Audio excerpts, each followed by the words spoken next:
तो स्टूडेंट्स आज की प्रॉब्लम ऑफ द डे को सॉल्व करते हैं। आज की प्रॉब्लम एक काफ़ी हार्ड क्वेश्चन है, बट इसकी 3 अप्रोचेज है जिसमें से 2 तो आसानी है, तो उसके बारे में बात करते हैं। क्वेश्चन का नाम है kth smallest number in multiplication table. And I hope आपने अगर अभी तक एडिटोरियल को देखा होगा, आंसर देखा होगा, जो सॉल्यूशन है टेक्स्ट सॉल्यूशन जीएफजी की तरफ से, तो मेजॉरिटी ऑफ जो स्टूडेंट्स हैं आप में से उनको नहीं समझ आया होगा, क्योंकि थोड़ा सा समझना मुश्किल है। इसको अब मेरे साथ साथ जब तुम करोगे तो समझ आएगा। बट एनीवेज हम आते हैं पॉइंट पे। तो आपको ना 3 इंटीजर दे रखे हैं बस, और एक इंटीजर ही रिटर्न करना है, एम एन और K. Consider a grid of M cross N where matrix I J is equal to I into J one based index. The task is to return the kth smallest element in the entire multiplication table. थोड़ा सा आपको समझाता हूँ। जैसे यहाँ पे आप देख सकते हो, यहाँ पे इसको थोड़ा सा बड़ा कर देता हूँ, ये दिख रहा है। अगर m3 है, n3 है, तो इसका मतलब क्या है, 3/3 का एक ग्रिड बनेगा। मतलब m नंबर ऑफ रोज है, n नंबर ऑफ कॉलम्स है। सिंपल सा आप ये समझो पहले। अब इस ग्रिड के अंदर नंबर कौन से फिल होंगे? नंबर ऐसे फिल होंगे, जब मान लो पहली जो रो है उसमें 1 की टेबल होगी, दूसरी रो में 2 की टेबल, तीसरी रो में 3 की टेबल। अभी ऊपर वाली चीज़ को देखो, सिर्फ यहाँ देखो, अभी आप सिर्फ इस पर फोकस करो। अगर m मुझे 3 दे रखा है, n भी 3 दे रखा है, मतलब 3x3 की ग्रिड बनेगी। और ऐसी ग्रिड बनेगी कि जितने भी मेरी नंबर ऑफ रोज है, पहली रो में 1 की टेबल, फिर 2 की टेबल, 3 की टेबल एंड सो ऑन। ठीक है। अब जैसे 1 2 3 2 4 6 3 6 9, ये बन गया मेरा मैट्रिक्स। अब इसमें से जितने भी इसमें नंबर्स है, इनमें से मेरे को kth स्मॉलेस्ट नंबर बताना है। kth स्मॉलेस्ट नंबर बताना है। जैसे k इज इक्वल टू 5 लिखा है यहाँ पे। ठीक है, तो 5th स्मॉलेस्ट नंबर इसमें से क्या होगा? अब इन्हीं नंबर्स को बेटा अगर मैं नॉर्मली हॉरिजॉन्टली अरेंज करूँ, 1 2 2 3 3 4 6 6 9, और वो भी सॉर्ट कर दूँ। जैसे एक बार 1 आ रहा है, 2 बार 2 आ रहा है, आप देख सकते हो, 2 बार 3 आ रहा है, फिर आप देख सकते हो 1 बार 4 है, 2 बार 6 है, 1 बार 9 है। ऐसा कोई एग्जैक्ट पैटर्न नहीं है, कुछ भी हो सकता है। बट द थिंग इज़ कि यहाँ से अगर मैं 1 2 3 4 5 लूँ तो ये मेरा आंसर होगा। तो 3 इज़ द आंसर। ठीक है, ये आपको रिटर्न करके देना है। तो क्वेश्चन आई थिंक आपको समझ आ गया होगा।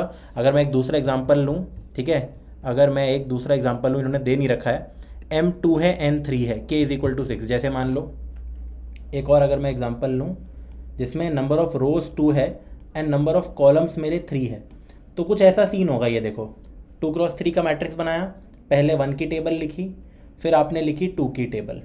ठीक है, अब मान लो k इज इक्वल टू कुछ भी दिया जा सकता है, आपको k इज इक्वल टू 4 दे दिया, तो 4th स्मॉलेस्ट नंबर बताओ। तो कैसे बताएंगे? सबसे पहले सारे नंबर्स को असेंडिंग ऑर्डर में लगा दो। तो 2 बार 2 आ रहा है, 1 2 2 3 4 6, आप देख सकते हो ये मेरा आंसर होगा 4th स्मॉलेस्ट नंबर।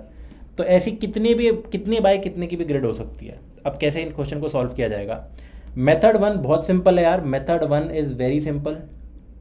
मेथड 1 क्या है कि एक 1D एरे या एरे लिस्ट में, 1D एरे या फिर एरे लिस्ट में नंबर्स को डाल दो, नंबर्स को डाल दो एंड सॉर्ट कर दो, एंड सॉर्ट कर दो। मतलब सॉर्ट करना का मतलब ये देखो, आप ये बताओ, आपको 1 की टेबल 2 की टेबल, तो हम नेस्टेड लूप से इन दोनों एलिमेंट इनको निकाल ही सकते हैं।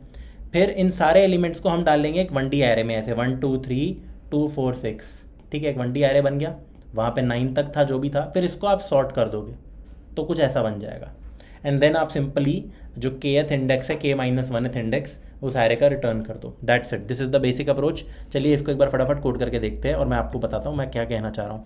एरे बना लो, एरे लिस्ट बना लो, कुछ बना लो। जैसे कि मैं एक एरे बना लेता हूँ, int answer array is equal to new int.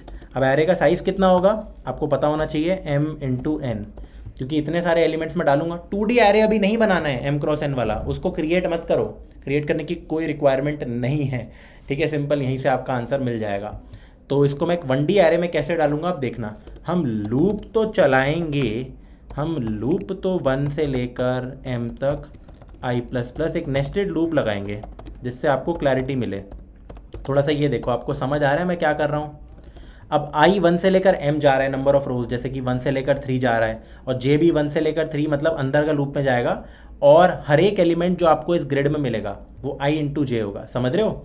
i into जे ही वो एलिमेंट है जो आपको चाहिए। थोड़ा सा सोच के देखो, अगर मैं इसको बोलूँ, मैं इसको 1 बेस्ड इंडेक्स समझूँ, ठीक है, और मैं इसको ऐसे कहूँ कि यार ये है first row, second row, third row, first column, second column, third column, तो दिस इज़ 1 इंटू 1। ये नंबर क्या मिलेगा मेरे को? Row into column. समझ रहे हो? कोई भी नंबर उठा लो, 3 × 2, इसको उठाओ 3 × 3, ठीक है। तो ये चीज़ सही है। तो बेसिकली आई इंटू जे मेरे को अपने एरे में डालना है, तो इसको मेरे को अपने एरे के अंदर डालना है। तो सिंपल मैं लिखूंगा एक, क्योंकि अगर मैंने नॉर्मल एरे बनाया है तो इसकी इंडेक्सिंग मुझे रखनी पड़ेगी अलग से। ध्यान रखना अगर एरे लिस्ट हुआ तो अब सीधा सीधा बस ऐड करते जाना, ठीक है। एरे लिस्ट नहीं हुआ तो आप एक वेरिएबल बना लो इंडेक्स नाम से, 0 से चालू करो, जो कि आंसर एरे का इंडेक्स है, और फिर इसी के अंदर आंसर ऑफ दिस इंडेक्स में हम डालते रहेंगे आई इंटू जे, और फिर इंडेक्स को आगे बढ़ाते रहेंगे, सिंपल, ठीक है। ये करने के बाद मेरा एरे भर गया है, मतलब जैसे मान लो अगर फर्स्ट एग्जांपल है तो 1 2 3 2 4 6 3 6 9 ऐसे ऐसे आ गया है। अब उसको सॉर्ट करना है पहले, तो बिल्ट इन फंक्शन होता है जावा में, तो हर जगह होता है वैसे, तो array is dot sort answer, and then आप सिंपली रिटर्न कर दो आंसर ऑफ k-1। तो आप बोलोगे भैया ये तो काफ़ी आसान क्वेश्चन लग रहा है यार, ये तो ऐसे ही चल गया है ना। चेक करते हैं इसको पहले, चल रहा भी है या नहीं, चल गया देखो। अब सबमिट करके देखते हैं, तो आप यहाँ पे देखोगे कि काफ़ी सारे टेस्ट केसेस तो चल रहे हैं, ठीक है। अभी आगे बढ़ेगा आगे बढ़ेगा आगे बढ़ेगा और आगे बढ़ेगा, बट रुक गया यार यहाँ पे आके, ठीक है। यहाँ पे आके रुक गया, टाइम लिमिट एक्सीडेड एरर आ रहा है, इसका मतलब टाइम कॉम्प्लेक्सिटी में प्रॉब्लम है। अच्छा, कितनी टाइम कॉम्प्लेक्सिटी इसकी होगी आप में से कोई बता सकता है? बिल्कुल बता सकते हैं यार। अगर एरे का साइज़ m×n है, ये जो लूप है बाहर का लूप m है, अंदर का लूप n है, तो जो टाइम कॉम्प्लेक्सिटी है वो बिग ऑफ m×n तो हो गई, ठीक है। तो ये big of m×n time complexity हुई। फिर मैं सॉर्ट कर रहा हूँ आंसर को। अब एक बात बताओ, सॉर्टिंग की जो बिल्ट इन सॉर्ट होता है वो मर्ज सॉर्ट क्विक सॉर्ट जैसा होता है, उसको इस्तेमाल करता है, तो उसकी टाइम कॉम्प्लेक्सिटी होगी बिग ऑफ लॉग, यहाँ पे मैं लिख रहा हूँ लेंथ, ठीक है, मतलब log of length of array, या फिर लेंथ की जगह सीधा आप लिखो m×n, क्योंकि m×n एरे का साइज है। तो big of log mn, actually ये नहीं होता, big of n log n होता है। सॉर्टिंग क्या होती है? n log n होती है। तो लेंथ लॉग लेंथ, तो बेसिकली m×n फिर इंटू mn log mn, ठीक है। टाइम कॉम्प्लेक्सिटी कितनी हुई? सॉर्टिंग की टाइम कॉम्प्लेक्सिटी होती है n log n, अगर n साइज है। तो अगर m×n साइज है तो m×n इंटू लॉग mn, ठीक है, mn इंटू लॉग mn, ऐसे समझो इसको। तो ये टाइम कॉम्प्लेक्सिटी इतनी बढ़िया नहीं है, इसको हम क्या सुधार सकते हैं थोड़ा सा? यस, क्योंकि k भी दे रखा है एट द एंड, तो मेरे को kth एलिमेंट निकालना है। तो अगर आपको याद हो, अगर आपको मैं एक सिंगल एरे भी दे दूं, मान लो ये एक सिंगल मेरे को एक एरे दे रखा है, ठीक है। अगर मुझे कोई भी एरे दे रखा है, एक अनसॉर्टेड एरे दे रखा है मान लो, ठीक है, एक अनसॉर्टेड एरे दे रखा है ऑफ लेंथ n, और मेरे को इसमें से kth स्मॉलेस्ट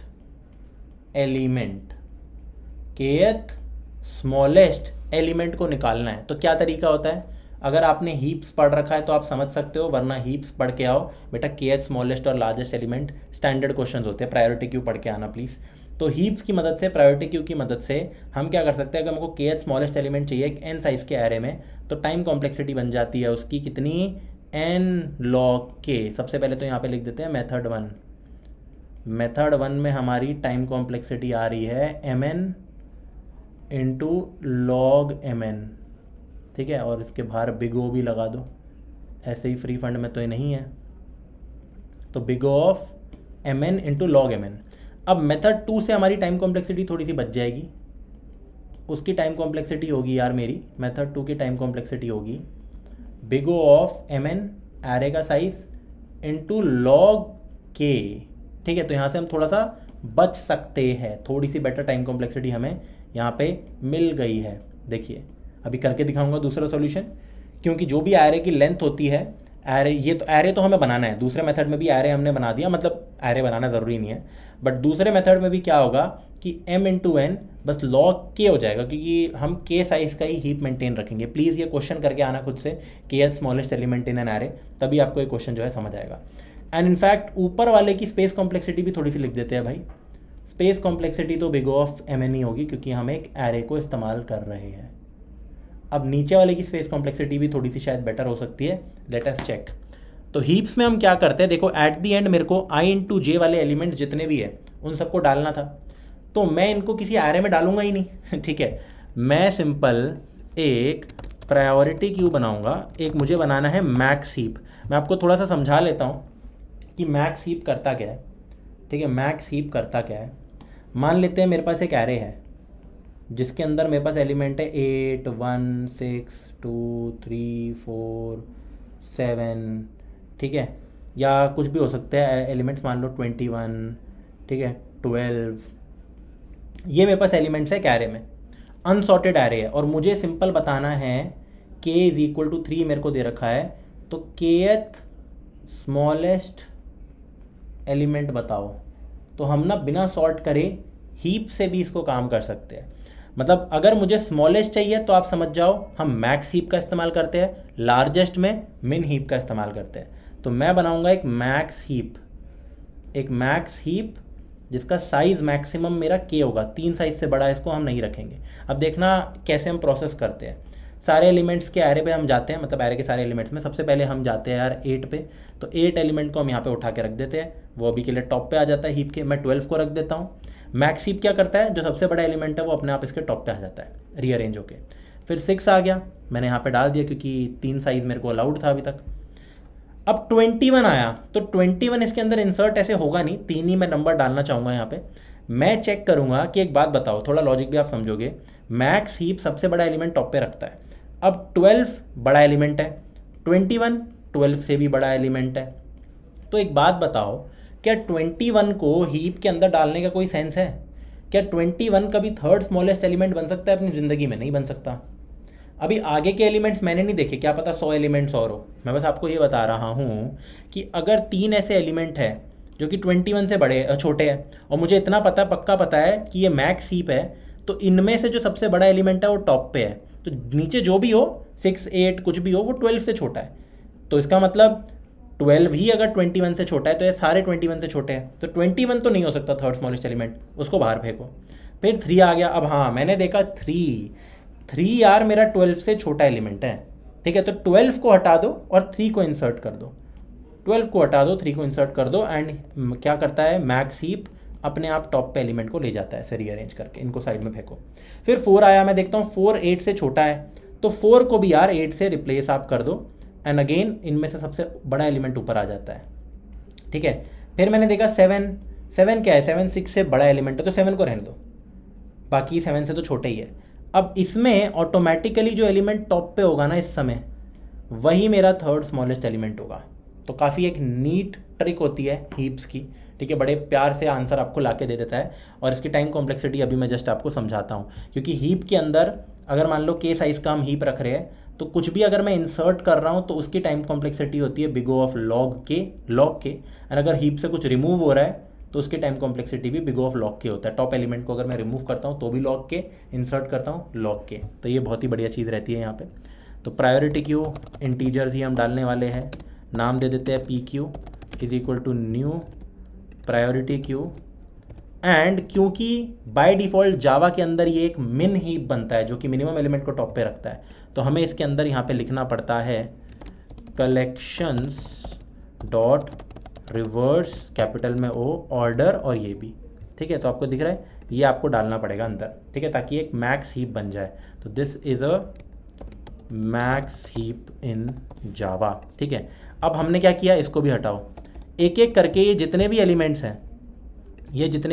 हैं, इस लूप में जाओ, आई क्रॉस जे को हम इंसर्ट करना चालू करेंगे अपने हीप के अंदर। सबसे पहले हम ये देखेंगे, अगर अभी तो हीप खाली है, प्रायोरिटी क्यू खाली है, तो अगर उसका साइज़ कम है के से, जैसे के इज इक्वल टू 3 है, तो अगर ऑलरेडी 3 साइज़ है तो और एलिमेंट्स को मैं डाल नहीं सकता, ठीक है।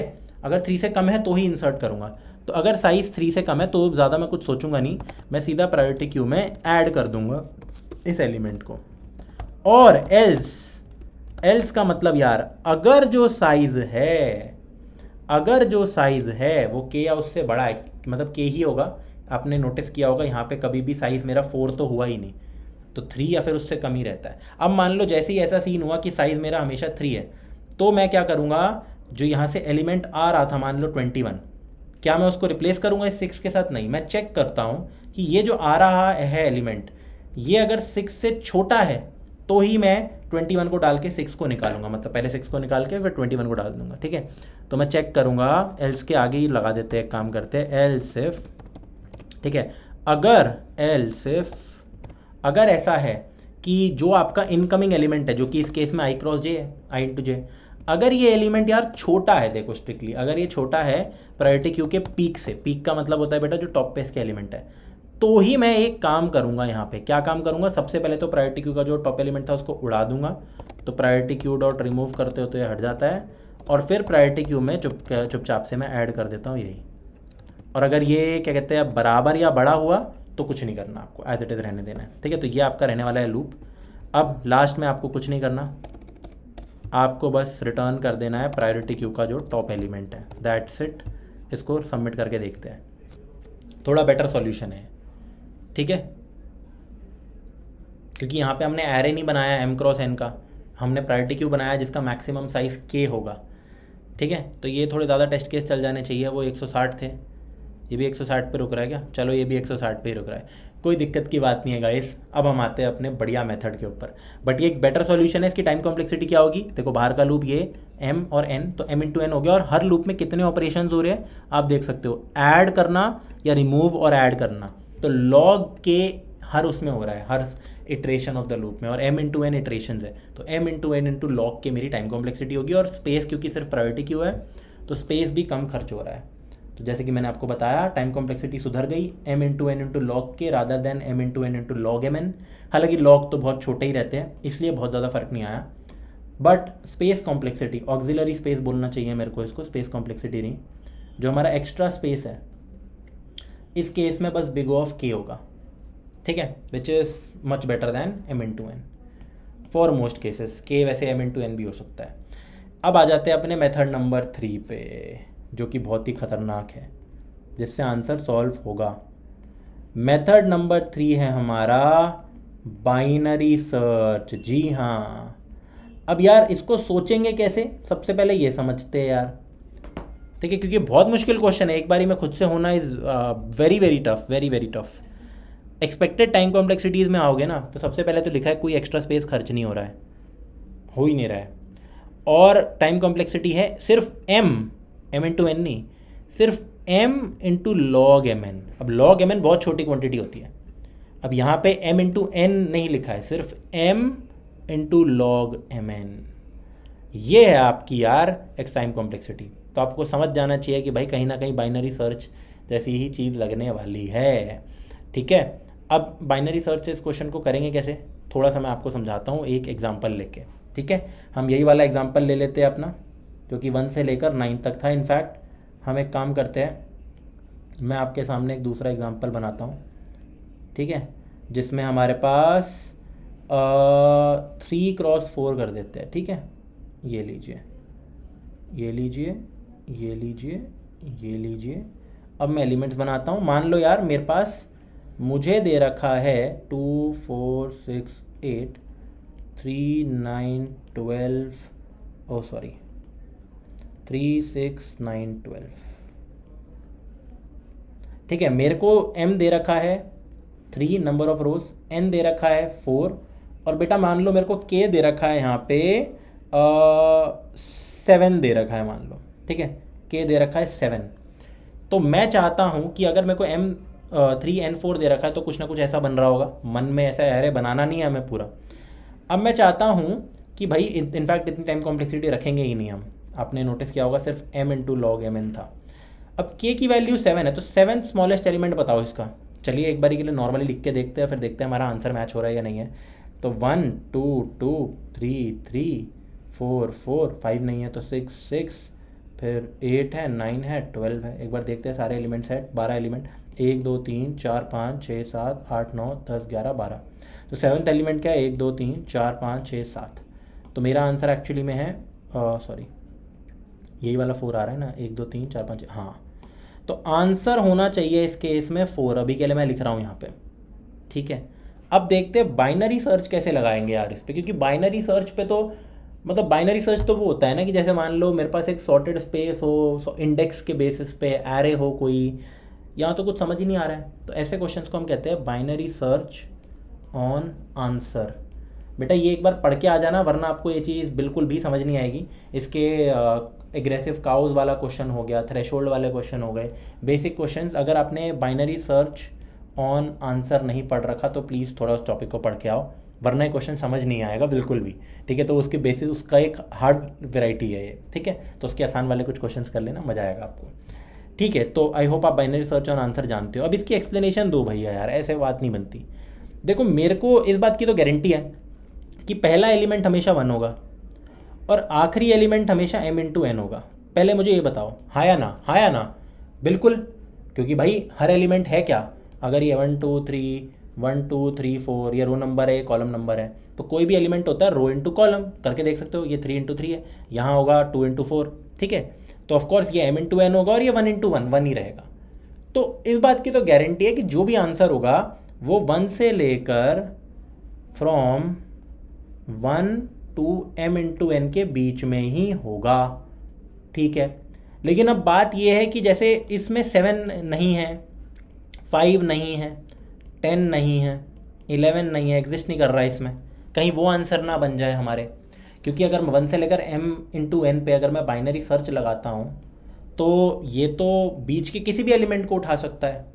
तो कैसे हम उस बात को समझ पाएंगे कि ये किसी भी जिस भी एलिमेंट को उठा रहा है वो यहाँ पे प्रेजेंट होगा या नहीं होगा, या किस बेसिस पे हम फिर बाइनरी सर्च लगाएंगे?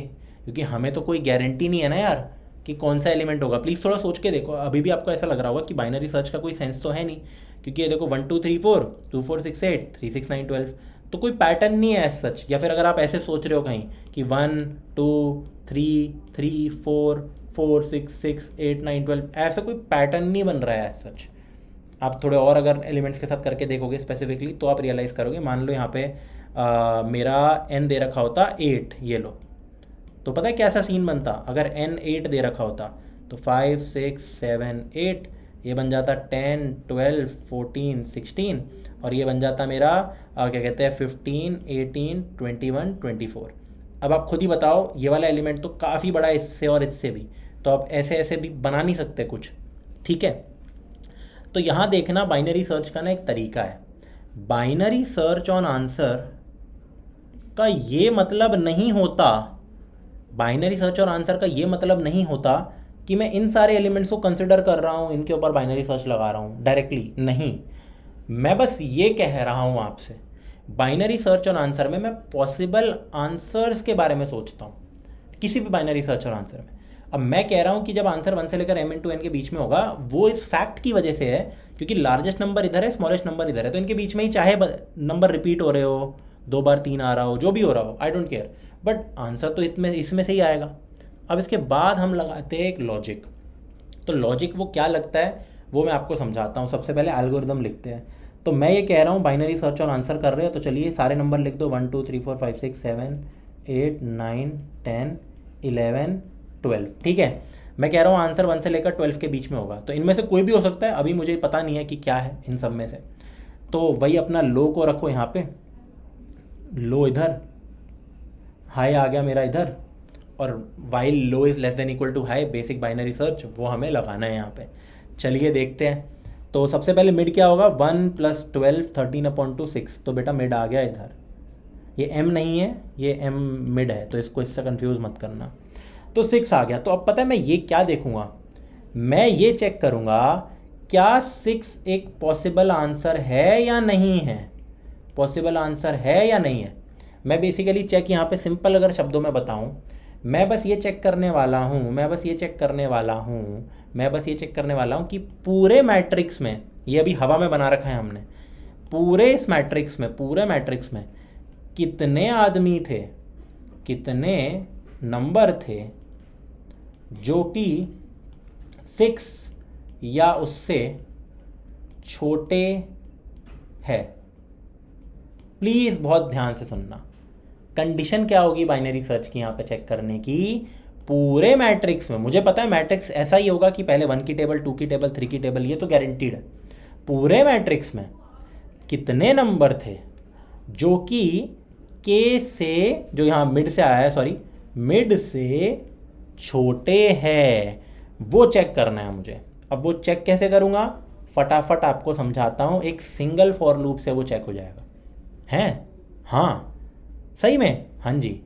और m फॉर लूप से हो जाएगा वो, नंबर ऑफ रोज जितनी है। कैसे होगा थोड़ा समझाता हूँ। हम यूज़ लेंगे थोड़ी मैथमेटिक्स का कि भाई ये टेबल्स है। अब ज़रा यार मुझे एक बात बताओ, मेरे पास नंबर है अभी के लिए 6 आया है, इसको एक बार के लिए यहाँ रखते हैं। मिड की वैल्यू क्या है, 6 है। एक बात बताओ, ये पहली रो है, यहाँ पे मैं बाहर लिख देता हूँ कि कौन सी रो नंबर है, ये पहली रो है, दूसरी रो है, तीसरी रो है, बस इसको समझो एक बारी के लिए। और N4 है, अभी के लिए सिर्फ रो नंबर समझो। तो देखो फर्स्ट रो में हमें क्या बताना है, पूरे मैट्रिक्स में कितने नंबर है जो कि 6 से छोटे हैं, उससे मेरा काम बन जाएगा। क्योंकि अगर मान लो पूरे मैट्रिक्स में 10 नंबर ऐसे आए जो कि 6 से छोटे हैं, कितने, 10 नंबर ऐसे आ गए जो कि 6 से मेरे छोटे हैं, और मुझे 7 स्मॉलेस्ट नंबर चाहिए था, तो डेफिनेटली फिर वो इसी साइड कोई नंबर लाए करेगा। थोड़ा सोच के देखना मैं क्या बोल रहा हूँ, थोड़ा सोच के देखना, ठीक है। अगर मेरे को 7 स्मॉलेस्ट नंबर चाहिए और मान लो अब मैं ये कह रहा हूँ कि भाई 6 से छोटे मान लो सिर्फ 3 नंबर मिले यहाँ पे, तो इनमें से तो कोई आंसर नहीं देगा मेरे को 7 स्मॉलेस्ट नंबर का, इनमें से देगा। फिर ऐसे आप वो करोगे, low is equal to mid plus 1 और high is equal to mid minus 1 वाली कैलकुलेशन। चलिए इधर देखते हैं, ठीक है, चलिए इधर देखते हैं। बस वो फंक्शन बनाना है, वो फंक्शन कैसे बनेगा वो मैं आपको यहाँ पे समझाता हूँ, शायद आप थोड़ी सी मेरी बातें समझ गए होंगे। पहले बिना फंक्शन के समझाता हूँ। जैसे 6 आया, तो अभी के लिए नॉर्मली चेक करो, पूरे मैट्रिक्स में काउंट निकालो कितने नंबर 6 से छोटे हैं। ये है 1 2 3 4 5 6 7 8 9, तो मैंने देखा 9 ऐसे नंबर है, यहाँ पे लिखते भी जाता हूँ, 9 ऐसे नंबर आ गए जो कि 6 या उससे छोटे हैं। तो 1 से लेकर 6 तक के बीच में ही 9 नंबर है, ये सारे देखो 1 से लेकर 6 तक के बीच में ही है। मुझे चाहिए 7th स्मॉलेस्ट, तो क्या यहाँ पे मुझे अब आंसर मिलेगा अपना? नहीं मिलेगा। Reduction in search space, binary search, high is equal to mid minus 1। अभी वो मैं आपको समझाऊंगा कि कैसे इफेक्टिवली मैं पूरे मैट्रिक्स में number less than equal to a number बता पाऊंगा, ठीक है। अब हाई इधर आ गया, अब वापस से निकालो मिड, 1 + 5/2 3 आ गया। अब 3 के लिए चेक करो कितने नंबर थे, कितने आदमी थे ऐसे जो कि 3 या उससे छोटे हैं। देखते हैं, चलो ये 3 से छोटा है 1 2, ये भी बराबर है 3, 4 नहीं है, फिर ये है 4, 4 नहीं है, फिर ये है 5। ये 5 ऐसे नंबर है, ढंग से देखो, जो कि 3 या उससे छोटे हैं। तो 3 के लिए मेरा 5 आ रहा है वो काउंट। मैं कह रहा हूँ 5 ऐसे नंबर है जो 3 या उससे छोटे हैं। तो एक बात बताओ, अगर 5 आ रहे हैं तो कुछ ऐसा बन रहा होगा, देखो 1 2 2 3 3, जैसे ये 5 हो गए ना, तो क्या 7 स्मॉलेस्ट नंबर मेरे को यहाँ मिलेगा? नहीं मिलेगा। 7 स्मॉलेस्ट नंबर यहाँ नहीं मिलेगा, क्योंकि देखो ऐसा बन रहा है ना 3 3, अब इसके बाद आ रहा है 4 4, ये है 7 स्मॉलेस्ट नंबर, तो यहाँ पे तो नहीं मिलेगा। तो 1 से लेकर 3 तक वो 7 स्मॉलेस्ट नंबर मेरा नहीं मिलेगा। तो बेसिकली मेरे को बस ये चेक करना है, जैसे 9 मैंने देखा, ये 7 से बड़ा था, तो ये वाला सर्च स्पेस हटा दिया। अब मैंने 5 देखा, ये 7 से छोटा है, ये 7 से छोटा है, तो मैं 100% कह सकता हूँ कि 1 से लेकर 3 तक, लो से लेकर मिड तक मेरे को आंसर नहीं मिलेगा। Reduction in search space, low is equal to mid plus 1। चलो अब ले आओ मिड को, लो प्लस हाई बाय 2 पे, इधर आ गया। अब मैंने 4 के लिए चेक किया, कितने नंबर ऐसे हैं जो 4 या उससे छोटे हैं। ये है, ये है, ये है, ये है, 4 5 6 7, 7 ऐसे नंबर है जो 4 या उससे छोटे हैं। हो गया काम, 7 ऐसे नंबर है जो 4 या उससे छोटा है। 7 मेरा आंसर हो गया यार, 7 मेरा आंसर हो गया। इनफैक्ट 7 नहीं, मैं लो को ही रिटर्न करूँगा, ऐसे मिड को रिटर्न नहीं करेंगे हम, ठीक है। मैं आपको बताता हूँ क्यों, क्योंकि ऐसे नंबर्स भी आ सकते हैं यहाँ पे जो कि यहाँ प्रेजेंट ही ना हो, ठीक है। तो लो वाले केस में वो चीज़ यूजुअली नहीं होगी। एनीवेज मैंने देखा यस 4 में मेरे को 7 मिला, एंड क्लियरली 7 इसके बराबर है। तो यहाँ से या तो आप रिटर्न कर सकते हो वैसे answer, not a big deal, वो भी सही बात है, उसमें भी कोई दिक्कत नहीं है, वो हम करके देख लेंगे। इनफैक्ट यहाँ से हम रिटर्न कर लेंगे, या फिर हम high is equal to mid minus 1 भी लिख सकते हैं, ठीक है। अब चलिए फटाफट ये समझते हैं, भैया ये तो आपने बता दिया, बट अब किसी पर्टिकुलर नंबर का हम ये कैसे निकालें कि कितने ऐसे नंबर थे इस पूरी ग्रिड में जो इससे छोटे हैं। मैथ्स का इस्तेमाल करके हम एक लूप लगाएंगे रो वाइज। जैसे मान लो मैं 6 पे था, मुझे देखना है कितने नंबर 6 या उससे छोटे हैं। तो फर्स्ट रो में मुझे एक बात पता है, 1 के मल्टीपल्स है सारे, तो अगर मैं 6 को डिवाइड कर दूंगा 1 से, मेरा आंसर आ जाएगा 6। मान लो आगे तक होता है ये 5 6 7 8 9 10, तो 6 ऐसे नंबर मिलते हैं मेरे को जो कि 6 या उससे छोटे हैं। अब यहाँ पे क्योंकि n ही 4 है, तो मैं मिनिमम सेलेक्ट करूँगा अपना। मान लो ये रो नंबर मेरा i है अगर, तो जो भी मैंने मिड चूज़ किया था जो कि 6 है, तो mid by i comma n में से मिनिमम लेंगे। मतलब मैं ये बताने की कोशिश कर रहा हूँ कि पहली रो में कितने नंबर है जो कि 6 या उससे छोटे हैं। तो बड़ा आसान है ये बताना। कैसे? रो नंबर अगर 1 है तो सारे नंबर 1 से लेकर 6 तक जो भी होंगे वो 6 से छोटे होंगे। तो 6 ऐसे नंबर हो सकते थे, ठीक है, बट 4 ही है क्योंकि मेरे टोटल नंबर ऑफ कॉलम ही 4 है, ठीक है। तो ऐसे कैलकुलेट हो रहा है 6 के लिए क्या आंसर आ रहा है मेरा, ठीक है, 6 के लिए क्या आंसर आ रहा है, ऐसे कैलकुलेट हो रहा है 6 का आंसर। ये देखो, पहली रो के 4 एलिमेंट मिले, आगे बढ़ते हैं, फिर हम सेकंड रो में आए। पूरी रो में ट्रैवल नहीं करना हमें, सेकंड रो में बस ये देखेंगे कि ये 2 की टेबल है। तो 6 डिवाइडेड बाई 2 कर लो, कितना आ गया 3। तो 3 ही ऐसे नंबर मिलेंगे पक्का, ठीक है। 4 से कम है 3, तो अगेन ये वाली चीज़ चूज़ हो गई, ठीक है, +3 कर दो। फिर आगे अगेन ये 3 है तो आप 6 डिवाइडेड बाई 3 करो 2, तो 2 ही ऐसे नंबर मिलेंगे, तो 2 ही ऐसे नंबर मिलेंगे, इसलिए ये टोटल मेरे को 7 यहाँ पे मिल गया। इसका हम एक फंक्शन बना लेंगे अलग से, एक लूप चलेगा बस, दैट्स इट। फटाफट कोड करते हैं थोड़ा बहुत। अगर बाइनरी सर्च और आंसर नहीं पढ़ रखा तो आपको चीज़ें समझ नहीं आ रही होगी, ठीक है। तो int i is equal to 1, sorry low और हाई रखना है, तो लो 1 बेटा, हाई हो जाएगा मेरा m/n, 1 से लेकर m/n के बीच में, क्योंकि आंसर है। बाइनरी सर्च हमेशा ऐसा होता है, low is less than equal to high. अब देखो आप निकालते हो मिड, सबसे पहले मिड होता है हमारा लो प्लस हाई बाई 2 या फिर low plus high minus low by 2, ठीक है। वो देख लेंगे कि लो और हाई की वो कितनी है लिमिट, ठीक है। तो आप देख सकते हो m इंटू n 3 इंटू 10 की पावर 4 ही है, तो काम बन जाना चाहिए, ठीक है। वरना यूजुअली आप ऐसे भी लिख सकते हो, ये दोनों एक ही बात होती है, ठीक है, आपको पता ही होगा। अब मेरे को 3 चीज़ें चेक करनी है, ठीक है, मैं तीनों भी लिख सकता हूँ। अगर तो ऐसा है कि count of mid in the matrix अगर ये बराबर आ गया के, तो आप रिटर्न कर दो मिड। या एल्स इफ अगर तो ऐसा है कि जो ये काउंट आया, ये हम निकालेंगे अभी, मतलब पूरे मैट्रिक्स में कितने ऐसे नंबर है जो कि छोटे या बराबर है मिड से, ठीक है। अगर वो काउंट मेरा कम आ रहा है के से, ध्यान से सुनो, जैसे यहाँ 3 पे 5 आ गया था, 5 7 से कम था, तो हम आगे जाएंगे, लो इज इक्वल टू मिड +1। और जैसे ही हमने ये समझ लिया ना यार, तो हमें पता है कि लास्ट में आपको ज़्यादा सोचने की ज़रूरत है नहीं, बट फिर भी आपके लिए अगर मैं लिख ही दूँ, तो अगर ये बड़ा है, ठीक है, तो हम लिखते हैं high is equal to mid -1, that's it. और लास्ट में भी आप रिटर्न, अगर मान लो मैं कुछ भी -78 करता हूँ तो आंसर आ जाएगा। देखते हैं अभी इसको, ठीक है। अब ये काउंट फंक्शन मुझे बनाना पड़ेगा, तो एक तो काउंट में ना यार ध्यान दो, आपको m और n भी भेजने पड़ेंगे, आपको m और n भी भेजने पड़ेंगे, आपको m और n भी भेजने पड़ेंगे, ठीक है। इनफैक्ट क्योंकि मैं ये कैलकुलेट तीनों में ही कर रहा हूँ खामखा, तो मैं एक काम करता हूँ, मैं एक वेरिएबल बना लेता हूँ int c is equal to this, ठीक है। तो कमांड x, यहाँ कमांड v, ठीक है। 3 बार कॉल तो नहीं लगाऊंगा ना सेम चीज़ को यार, देखो सेम चीज़ को 3 बार थोड़ा ना कॉल लगाते हैं, अगर मान लो थर्ड उसमें जा रहा है, ठीक है। तो मैंने कॉल लगाया, अब इसकी वैल्यू देखते हैं कैसे कंप्यूट होगी।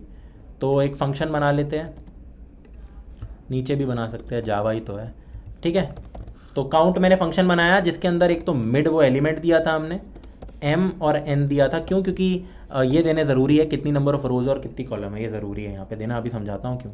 हम सिंपल एक काम करेंगे, हम एक वेरिएबल रख लेते हैं CNT, हमें बताना है, इसको 0 पे रख रहा हूँ मैं। और बेसिकली ये काउंट क्या है, CNT is number of elements in the matrix या grid smaller than equal to the number mid, ठीक है। ये इसको आप नोट कर लो।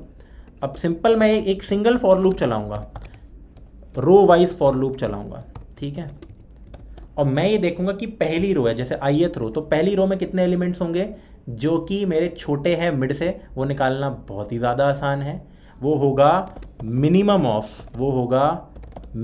ऑफ एक तो वही हमारा मिड डिवाइडेड बाय आई, वैसे तो इतना ही आंसर आता है, बट क्या पता मेरी कॉलम ही कम पड़ जाए, तो इन दोनों का मिनिमम हम लेते हैं और इसको हम सीधा CNT में ऐड कर सकते हैं, ठीक है। ये ऐड करते जाओ, फिर यहाँ पे रिटर्न कर दो CNT। अब इसको कोड को चला के देखते हैं, थोड़ा सा वियर्ड चीज़ है, आपको तभी ज़्यादा समझ आएगा कि बाइनरी सर्च और आंसर अगर आपको आता हो तो। केस 1 चल रहा है, सबमिट करके देखते हैं।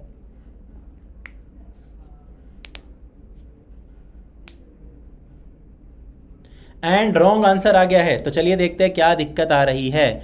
5 5 24 24 स्मॉलेस्ट एलिमेंट बताना था, जो कि 22 आ गया है अब मेरा, और आंसर आना चाहिए 20। तो एक्चुअली इसमें दिक्कत क्या है कि मेरे को लो ही रिटर्न करना था, यहाँ पे रिटर्न मिड हम कर नहीं सकते हैं। चलो इसका एक बार रीज़न देख लेते हैं। बहुत ही बढ़िया ये आ गया है, बहुत ही अच्छी बात है। मेरे को टेस्ट केस मिल नहीं रहा था बहुत टाइम से। ठीक है, तो अब हम लॉजिक समझ पाएंगे। 5 5 24 फटाफट आ जाते हैं यार, प्लीज़ मेरे साथ बने रहो। ये बहुत ही ज़बरदस्त हमारे पास चीज़ आ गई है अब। तो 5x5 की यार एक बेहतरीन सी ग्रिड बना देता हूँ मैं यहाँ पे एक तो। ठीक है, 5x5 की एक ग्रिड बना देते हैं। थोड़ा टेढ़ा बन गया यार, ये टेढ़े क्यों बन रहे हैं, हद हो रही है ये तो। अभी भी टेढ़ा बन गया है, कोई नहीं, हम अब ग्रिड बना देंगे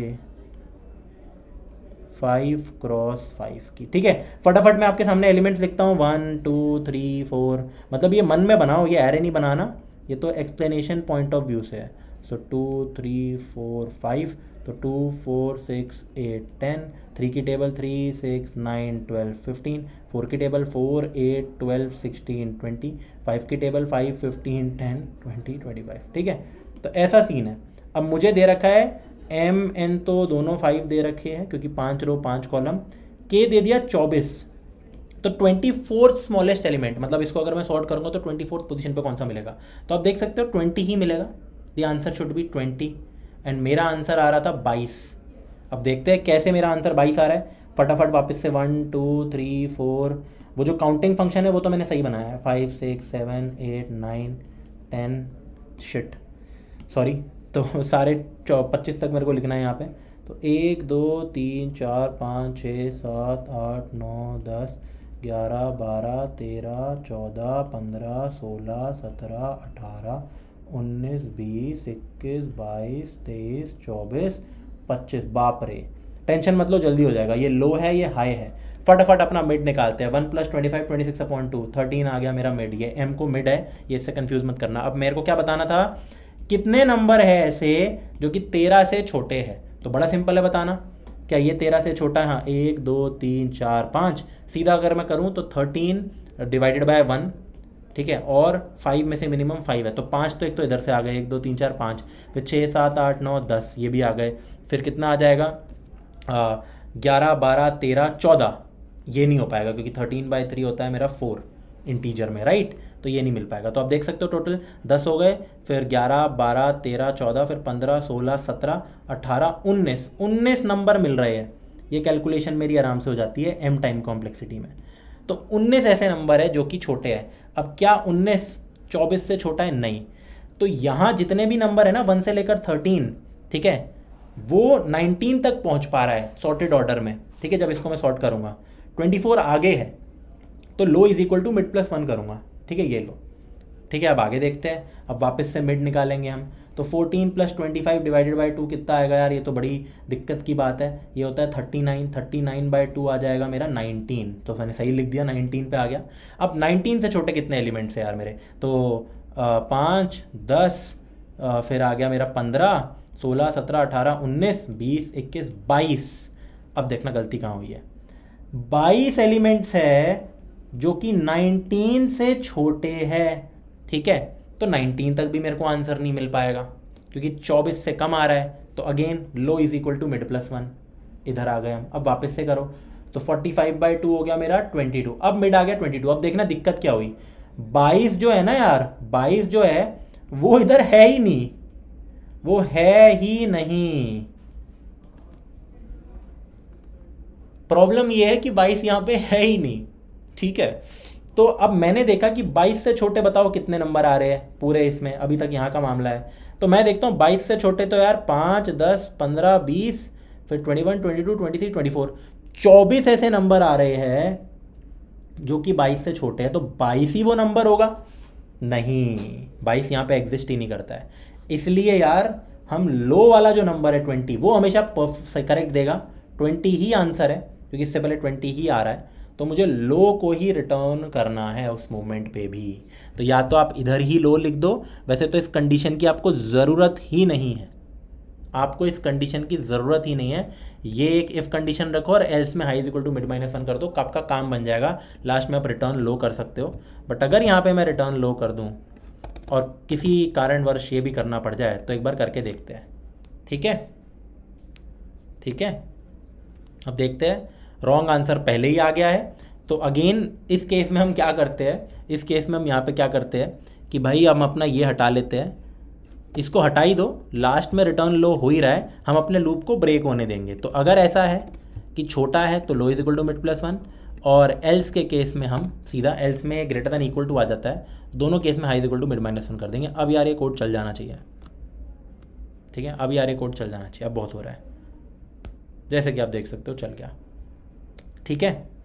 तो कभी कभी यार आपको ये भी चीज़ें देखनी पड़ती है, एक और अगर आप ड्राई रन करके देखोगे आप समझ जाओगे कि क्यों ये मामला हो रहा है यहाँ पे, ठीक है। बाकी आप आर्टिकल में भी अच्छे से पढ़ सकते हो, और रीज़न कमेंट करके ज़रूर बताना, ठीक है, कि क्यों लो में हमें वो नंबर मिल गया है एक्चुअली में और मिड में नहीं मिल पाया। बट आई थिंक आपको लॉजिक तो एटलीस्ट समझ आ गया होगा।